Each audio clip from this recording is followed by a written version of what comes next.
To cap off our program for the afternoon, Frank King takes center stage.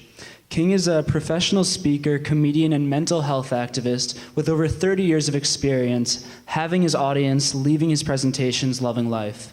Frank is also a former writer for The Tonight Show with Jay Leno, and he's worked with a variety and plethora of famous celebrities, including Jeff Foxworthy, Ellen DeGeneres, Ken Jeong. His motto of live, laugh, learn continues to resonate well. Frank King, everybody, with his presentation, Born to be Funny. Hi, guys. Thank you very much. Slides. There we go. Born to be Funny, the mental health comedian. Correct. Let's see if this is going to work. Yes. By the way, I got to tell you, I feel a little out of place. Had that nice lady who was the head of Amnesty International. We had a New York Times former reporter, Pulitzer Prize nominated. And then that nice gentleman who had apparently was at Harvard when Mark Zuckerberg put Facebook together. And now a comedian who tells jokes about male pattern baldness. I'm not sure. I feel a bit like a human non sequitur. But be that as it may. Friedrich Nietzsche said, "What is a life of means without meaning?" In other words, what is a life where you're making a living but you're not making a difference? I knew exactly what I wanted to do for a living almost from birth. I wanted to be a stand-up comedian. I did not decide how I was going to do that and make a difference until I was 52 years old. But I'm getting ahead of myself. I do believe that comedians are born, not made. Let's see what the next slide is. Yeah, there I am. I do believe comedians are born, not made. Now, don't get me wrong. I could teach you to write stand-up and perform stand-up comedy. But I believe that is the end product. It's the process. It's what goes on up here. It's the sense of humor I inherited from my mother, Dixie, that I believe is innate. Comedians hear and see the same thing everybody else hears and sees. We just process it differently. For example, not long ago, actually last year, I was on a Delta flight going somewhere, and we're getting ready for takeoff. We haven't taxied out yet, but we're about to. And the FAA had just changed some regulations. They said if you have an iPhone or an iPad, you can use that on takeoff or landing if it is in the airplane mode, correct. Well, the problem for the flight attendant is that's not written down anywhere. It's a brand new rule. You know, they could do the pre-flight safety thing that they've been doing in their sleep. But this, they're going to have to, pardon the pun, wing it. So as a comedian, I'm sensing there may be comedy ensuing. So, have you flown Delta? The flight attendants are very southern. So she comes on, she talks about the drop from the overhead compartment, oxygen mask, and the seat cushion, and the floor path lighting. And then there's this long pause. And I know she's pausing because she's got to tell us about this new rule, so I'm on the edge of my seat. Okay, so she comes back on the microphone. She goes, "Ladies and gentlemen, in preparation for landing, due to a new FAA regulation," long pause. You can almost hear the gears in her head grinding. She comes back on, she goes, here on taxi and takeoff, if you have small equipment, you can continue playing with it. I'm bent over double laughing, nobody else in the plane. My seatmate's looking at me like I've lost my mind. He goes, "What?" I go, "Let's review." Before I can review, she comes back on the microphone and goes, "If you have large equipment, you're going to have to shove that under the seat in front of you." So I'm down on my knees, and I told my first joke in 4th grade. Those are my glasses from 4th grade. Do you recognize the brand? They're Ray-Bans, which nowadays are very hip. But in 1962, not so much. That was the only choice for guys in 62. For women, they had those cat-eye glasses, a couple of colors, but that was it. Yeah, and I hated wearing them. I just, my mother dressed me, so I had a knit shirt, polyester pants, hush puppies. You add the Ray-Bans, that's pretty much head-to-toe birth control. A woman is not going to get anywhere near you dressed like that. So, but I mean, I am terribly nearsighted. My entire family, I thought if we ever did Ancestry.com, it would come back that we were all descended from a tribe of people that lived on the island of Myopia. Which, by the way, was conquered over and over because the native population never saw the enemy coming. My teacher, Ms. Dark, as my mother would say, in her infinite wisdom, decided the best thing to do was desensitize the entire class to my glasses. So she had me come to the front of the room, face away from the class, put on my glasses, turn back to the class. She peers down, she goes, "See, you look intelligent." This is the first joke I ever told. It was an ad lib. I said, "Yes, that would explain all the laughter." She excused herself to go to the teacher's lounge, coughing as she went. Years later, I saw her in the Winn-Dixie grocery store. She goes, "Frank, do you have any idea why I went to the teacher's lounge?" I go, "I have no idea." She goes, "Because that was the funniest thing a child's ever said to me. I was afraid if I laughed in your face, you'd just be crushed. I would crush your spirit." So, fourth grade, when I was in fourth grade in 1962, thank God there was no Ritalin. No, because if there had been, being the class clown, they would have drugged me into a stupor. I would have spent the entire day face down on my desk, passed out in a pool of my own saliva. Thank the Lord they didn't have that. They didn't have this either, by the way. STEM, are you familiar with STEM? Science, technology, engineering, mathematics. Yeah, I mean, I could do all these things, but if that had been the curriculum when I was in school, I would have wished I was face down on my desk, passed out in a pool of my own saliva. Yeah, because I'm this kind of guy. Science, technology, engineering, math, arts, humanities. That's me. That I can. Do you guys know? A couple little dirty little secrets about STEM. Do you know this? They test all the 15-year-olds in the world once a year on those 4 competencies. And then they compare test scores country to country. And the United States, everybody's all upset. We always finish like 26, 27 out of 37 industrialized nations. So they instituted this STEM curriculum. Well, here's a dirty little secret. The countries that beat us year in and year out don't use the STEM curriculum. Yeah. You know what they do to get higher test scores? This is crazy. They train their teachers better, and they pay them better. The average starting salary in those countries for a teacher is the same as the average starting salary for an engineer. Yeah. And they get better results. Go figure. So I know. But I'm an arts and humanities guy, so I'm a little bit prejudiced. Those are the secrets I was going to show you. This is what we had when I was a kid. Not STEM, we had SESMA. It was science, English, social studies, math, arts, humanities. It's a darn good thing we had arts because when I got to high school, I took 3 years of drama. No arts, no drama. Took 3 years of drama, and that's why I'm a comedian today. That's why I'm the mental health comedian today. Not because I was good at drama, ironically, because my teacher, Miss Paulette Dyson, thought I was horrible at drama. Well, it's her job to cast all the productions, and I auditioned for every play for 3 years. No speaking parts. Yeah, by the spring of my senior year, I'm thinking, I believe there's a pattern here. So you know what I did? I thought to myself, if I do stand-up comedy, I could write, direct, star, and produce my own little production every night. I'll show them, so I did. That's me.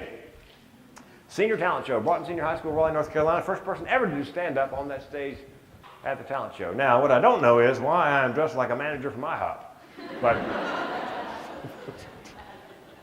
But as my mama would say, be that as it may, I won. So I ran home, told my mama, I'm going to be a stand-up comedian. And my mother, who smoked 3 packs a day, said, no, son, you're going to college first. After college, when you graduate, you can be a goat herder for all I care. But let me tell you something, you're going to be a goat herder with a degree. Which I went to UNC Chapel Hill, got a liberal arts degree, didn't hurt me none. Married my high school sweetheart, big mistake. Well, she's a wonderful woman. We just had nothing in common. But you know what they say? I'm sure you guys heard this. Opposites attract. Yep, she was pregnant. I wasn't.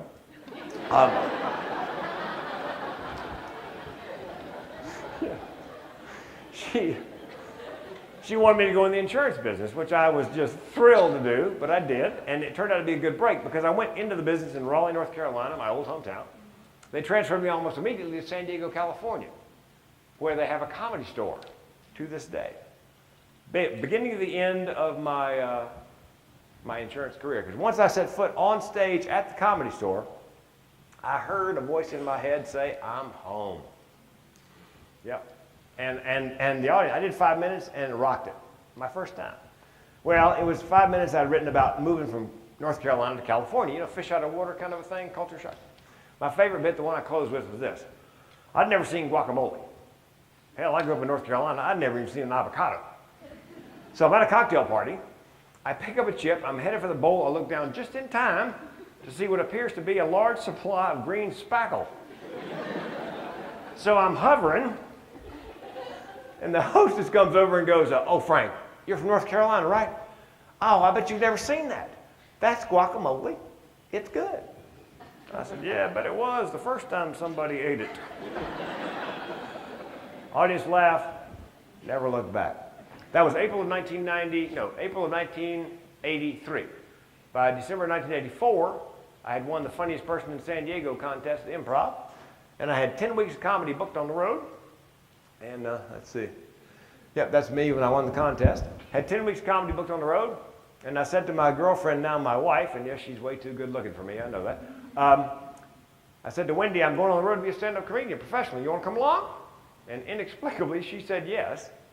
So we gave up our jobs, put everything in storage. We couldn't fit into my, wait for it, Dodge Colt, and hit the road. We hold the record, she and I, for the longest nonstop comedy club road trip ever. 2,629 nights in a row, nonstop.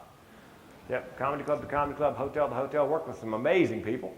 Wrote for Jay Leno for 20 years. Extremely nice guy. I opened up for Kevin James, yes, and Adam Sandler. Opened up for Adam Sandler at Duke. Man, that was a nightmare. Well, picture this. Ladies and gentlemen, one night only from Saturday Night Live, Adam Sandler. But before that, a guy you don't know telling jokes. You suck! Get off the stage! 30 minutes of that. Ellen DeGeneres, opened for her in San Diego. Jeff Foxworthy, Larry the Cable Guy. That's funny, I don't care who you are. Seinfeld, worked with him and Charlie Goodnight in Raleigh before he was Jerry Seinfeld. Jim Carrey, he used to do just impressions. You guys know that? Strictly impressions before doing stand-up comedy and then, of course, acting after that. Jon Stewart, also worked with him at Charlie Goodnight in Raleigh. Robin Williams, I know, I'm sad to say. I do believe he battled bipolar, and that's why he's no longer with us today. The reason I came off the road was I went to work at a radio station in Raleigh, North Carolina in 1993. They wanted me to co-host a morning show on a rock station, so I took the job. Part of the job was being an MC and host at the Charlie Goodnight's Comedy Club in Raleigh. And there were 3 comics who were starting right then, who have gone on to much bigger and better things. You may not recognize this guy. His name is John Reep. He was a Hemi guy. He was in Rodney's short-lived sitcom. I bet you recognize her. That's Retta Surley from Parks and Rec. And she's now in this new show called Good Girls, where she's co-starring. She's done very well. And I'm almost certain you recognize this guy. Dr. Ken! Yeah, I was in Raleigh. He was going to Duke Medical School in the daytime and hanging out at the comedy club at night. So, yep. So my job at the radio station lasted April 93 to July 94. And I got fired because there's 2 kinds of people in radio. People who have been fired, people who are going to be fired. Just the nature of the beast. And my plan had always been to go back on the road and do stand-up in clubs, but the problem was the club scene was fading. The good news was I am relatively clean when it comes to comedy, so I could make the shift from the bar room to the boardroom, from club comedy to corporate comedy. The best news is I discovered that corporate comedy pays a whole lot better. Yeah, you can make as much in one night on a corporate gig when I started in corporate that I can make in a week at a comedy club. Well, because the meeting planners, they're not so concerned that you are funny. They just want to make sure you're clean and don't offend anybody. And they're willing to pay a lot of money for it. So by the time my corporate comedy career came to an end, peaked, right before the recession, foreshadowing, I was making 3 times what I would make in a week at a comedy club doing corporate comedy. Let's see what the next slide is. Oh, also opened up for Jamie Dimon at JP Morgan Chase. But that's another story for another TED Talk. Yeah, great guy, and a great sense of humor, by the way. So corporate comedy was going really well until the recession. Then the bottom dropped out of the stock market, the bottom dropped out of the corporate comedy market, and my income fell 80% overnight. My wife and I lost everything we'd worked for 25 years in a Chapter 7 bankruptcy, and I was depressed and suicidal. And I didn't tell you this, but I inherited 3 things from my mother. I inherited a sense of humor, the cholesterol of the average deep fat fryer, and something called generational depression and suicide. Yeah, my grandmother died by suicide, my great aunt died by suicide, and I came very close in 2010 to taking my own life. Well, I've been depressed off and on all my life, and I've been depressed at some of the best times in my life, and I always worried, what's going to happen if I'm depressed at the worst time in my life? And I found out. I had an itch on the roof of my mouth I could only scratch with the front sight on my nickel-plated .38. Yeah, spoiler alert, didn't pull the trigger. Yeah, I've got a friend of mine here named Glenn Friesman who came to see me as another speaker. When I said that, he heard me say that, he goes, how come you didn't pull the trigger? I said, Glenn, could you try to sound a little less disappointed? Is that... Well, I have two mental illnesses my mom gave me. One's called major depressive disorder, depression. The other one's called chronic suicidality, which means, for me, the option of suicide is always on the menu for problems large and small. I'll give you an example. Last year, my car broke down. I had three thoughts unbidden: get it fixed, buy a new one, or I could just kill myself. That is chronic suicidality. And I'll bet you there's somebody in this room right now who just heard me say that, who thought they were the only person on the planet who thought that way. And they'll probably come up to me after the show and go, man, I thought it was just me. No, there's a name for it, and there's lots of us. So, good news is, of course, I didn't pull the trigger. Best news was, at 52 years old, I finally realized I have a way to perform and make a difference.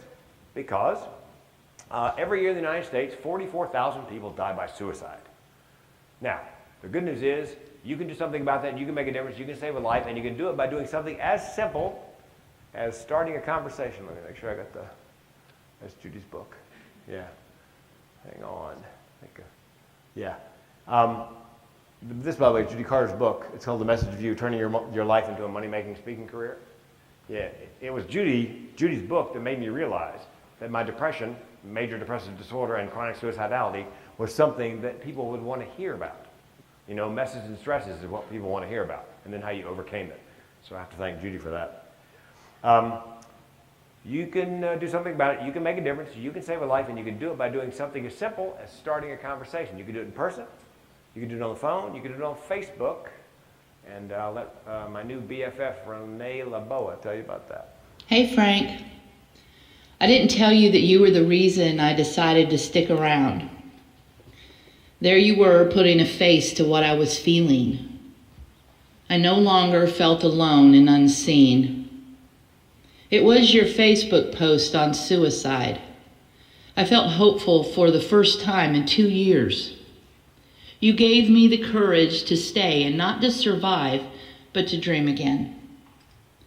Now that I've watched your TED Talk, I know that there are no accidents. We were meant to meet, and I am grateful that you not only saved my life with your post, but you are now my mentor. I bet you didn't know you signed on for that. You have my never-ending respect for the work that you are doing to bring awareness and understanding to our disease. By the way, you made me cry. Big love, and thank you. The question always comes up, how do you start the conversation? And I do it every week.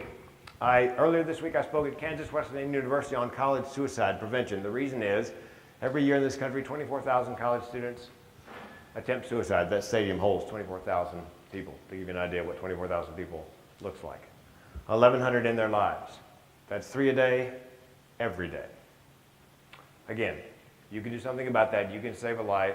You can make a difference. And you can do it by something as simple as starting a conversation. Now, the question always comes up, how do you start the conversation? Well, here's the good news. I've discovered that the mere mention of the words depression and suicide out loud elicits the most amazing responses from people, some of whom I've just met. I do comedy on cruise ships. This is the Prince and Dam. And I was in the Lido buffet one morning, couldn't find a place to sit. Look over, there's a woman at a table for two, empty chair. I nod, she points, I sit. So I sit down, she looks up, she goes, hey, are you the comedian? I said, hey, did you enjoy the comedy show? She goes, yes, I did. I said, then I'm the comedian. She goes, what would you have said if I told you I hated the show? I'm a plumber from Des Moines. She goes, is cruise comedy all you do? I said, no, I'm a public speaker. I just nailed down a TED Talk. She goes, I love the TED Talk. What's stopping? I knew what was coming. I said to her, depression and suicide, and started a countdown in my head. 3, 2, 1. She says, I tried to kill myself twice. We just met. Yeah, she goes, first time in college, not that serious. Second time, far more serious. I had graduated college. I had graduated medical school. I had the knowledge, had the equipment. She said, I had the IV started in my ankle. Had the suicide cocktail in one hand, the syringe in the other, getting ready to load it up. Phone rings. Do I pick it up? She picks it up, her 13-year-old son. She goes, I don't know if he had a premonition or heard something in my voice, but he said, Mom, don't do anything. So she didn't. She did not give up on the idea of suicide. She decided not to do it that day because she was worried that he would realize he spoke to her right before she did, would always feel guilty. Wasn't there something he could have said or done to stop her from suicide? Well, the good news is, because 8 out of 10 people are ambivalent who are contemplating suicide, there are things you can say, there are things you can do. We'll cover those. It's called Mental Health First Aid. You go to mentalhealthfirstaid.org. There are classes all over the place. It's like $20, 8-hour class. They throw in pizza, and you learn about depression, suicide, non-lethal self-harm, so forth and so on. But let me give you your first lesson today. Because people ask me, how do you know if somebody's depressed? Okay, here's some signs. Eats too much, can't eat. Sleeps too much, can't sleep. Has difficulty getting up in the morning to get to a morning class or to work. Rallies in the afternoon. Lets their personal hygiene go. Then the question comes up, what do you say? Let's talk about what you don't say to somebody you believe is depressed. Pull yourself up by your bootstraps. Turn that frown upside down. Everybody gets depressed now and then. Have you tried fish oil? Honest to God, I've heard that. Here's what you do say if you believe they're depressed. I am here for you and mean it. I know that you are not lazy, crazy, or self-absorbed. I know that depression is a mental illness. Here's the good news. With time and treatment, things will get better. I will take the time and mean it. I will help you get the treatment and mean it. And here's the tough one. This is the one everybody stumbles over, myself included. You need to ask them, are you having thoughts of suicide? There's a school of thought you should never mention the S word, suicide, in front of somebody who's depressed. And as a comedian, I love the reasoning. It might give them the idea. Suicide? What a great idea. Why didn't I think of that? Trust me, it's crossed their mind. Let's talk about suicide. How do you know somebody is suicidal? Well, they talk a great deal about death or dying. They Google death or dying. It appears as a theme in their artwork or their writing. They give away their prized possessions because they want to make sure when they're gone, those possessions go to the people they want them to go to. They're collecting the means to die by suicide, whether it's buying a gun or stockpiling medications. And here's a counterintuitive one, and this is really dangerous. They're depressed, and then all of a sudden, for no apparent reason, happy. Probably have chosen time, place, method. They know the pain they're in is finite. And that, by the way, with suicide is the issue. People say to me, I can't believe he or she wanted to die. Chances are they did not want to die. I did not want to die. I just wanted to end the pain. So, what do you say to somebody who you believe is suicidal? Here's what you don't say. You're just looking for attention. You're being melodramatic. Nobody who talks about it ever does it. Here's what you do say. Do you have a plan? If they have a plan, what is your plan? If they're depressed and suicidal and having thoughts of suicide, have a plan and it's detailed, do not leave them alone. If you have to go, try to find somebody to take your place. Your job as a mental health first responder is to get them on the phone with the Suicide Prevention Lifeline or texting. Text the word HI, H-I, to 741-741. If they will not pick up the phone and call the Suicide Prevention Hotline or Lifeline, you pick up the phone, call the Suicide Prevention Lifeline. The volunteer will do their best to talk the phone into the hand of the person who is in crisis. Now the question comes up, when do you call the cops? If they're a danger to themselves, immediate danger to themselves, or others, you have to call the police. Again, 2 out of 10 people who are having thoughts of suicide are bound to determine we can't save everybody, they're going to die. The good news is 8 out of 10 people who are contemplating suicide, you can do something about that. You can make a difference. You can save a life, and you can do it by doing something as simple as what we're doing right here, and that's starting a conversation. Thank you very much.